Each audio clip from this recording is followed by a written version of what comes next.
আসসালামু আলাইকুম রহমতুল্লাহি ওয়া বারাকাতুহু। আশা করি সবাই ভালো আছেন। আজ আবার ফিরে এলাম পবিত্র আল কোরআনের সূরা বাকারার বাংলা অনুবাদ জানার জন্য। তো চলুন আজ আমরা জানব সূরা বাকারার বাংলা অনুবাদ। সূরা বাকারার নামকরণ। বাক্কারা অর্থ গাভী। এ সূরার এক স্থানে বাক্কারার ঘটনা বর্ণিত হয়েছে বিধায় এ সূরার নাম সূরা বাক্কারা রাখা হয়েছে। ইহুদি মালেক ইবনে সুয়াইব কুরআন সম্পর্কে মুমিনদের মনে সন্দেহ সৃষ্টি করেছিল। এই সন্দেহ দূর করার জন্য প্রথমোক্ত কয়েকটি আয়াত অবতীর্ণ হয়েছে। সূরা বাক্কারা মাদানী, রুকু 40, আয়াত 286।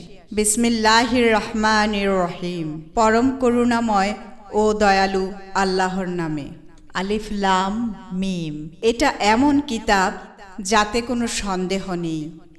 এটা ওই মুত্তাকিদের জন্য পথ প্রদর্শক, যারা অদৃশ্য বস্তুসমূহের প্রতি বিশ্বাস স্থাপন করে এবং যারা নামাজ কায়েম করে এবং আমার দেয়া রিজিক থেকে ব্যয় করে, আর তারা বিশ্বাস স্থাপন করে তোমার প্রতি যা অবতীর্ণ হয়েছে এবং তোমার পূর্ববর্তীদের প্রতি যা অবতীর্ণ হয়েছে তার প্রতি, আর আখেরাতের প্রতি রাখে তারা দৃঢ় আস্থা।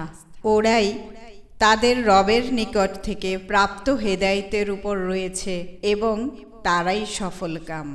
নিশ্চয় যারা অবিশ্বাসী তাদেরকে আপনি সাবধান করুন বা নাই করুন, উভয়ই তাদের জন্য সমান। তারা ঈমান আনবে না। আল্লাহ তাদের অন্তরে ও তাদের কানে মোহর মেরে দিয়েছেন। তাদের চক্ষুর উপর পর্দা রয়েছে। তাদের জন্য আছে কঠোর শাস্তি।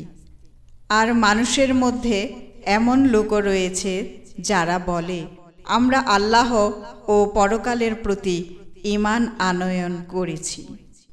আসলে তারা মোটেও ঈমানদার নয়।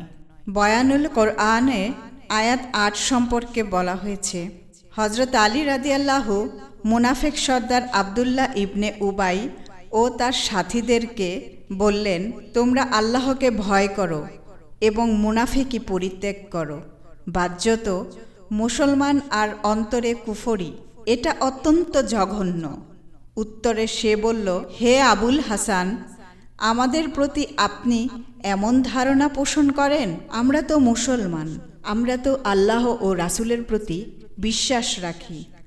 তখন আল্লাহ তাআলা তাদের প্রকৃত অবস্থা জানিয়ে এ আয়াত নাজিল করেন। ইনশাআল্লাহ আগামী পর্বে আমরা বাকি অংশের অনুবাদটুকু জানব।